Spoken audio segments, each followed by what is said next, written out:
خب اوکی، من الان میدونم باید کاری کنم که طرف پیش من احساس ارزشمند بودن پیدا کنه تا حالش رو بهتر کنم، ولی بلد نیستم چی کار کنم.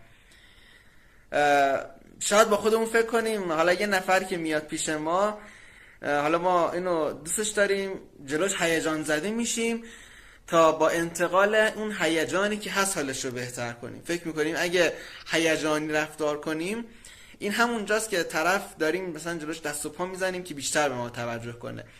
ولی نه عزیزم، ببینی اگه وقتی ما خودمون پیش یه نفر میریم، اگه یه نفر همش از خودش بگه، همش حرف بزنه، سعی کنه توجه ما رو به خودش جلب کنه، ما به خودمون چی میگیم؟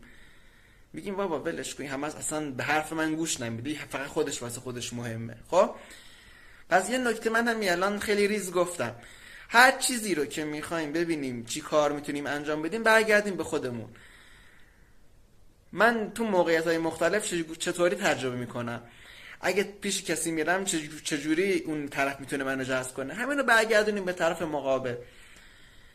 وقتی میریم پیش کسی به حرفاش گوش کنیم، این یکی از مهمترین نکته هاست. بذاریم طرف حرف بزنه، بذاریم خودشو خالی کنه. شده من میرم پیش یه نفر، واسه من یه داستانی رو میخواد تعریف کنه، 10 دقیقه فقط بهش گوش میدم تا ببینم چی میگه.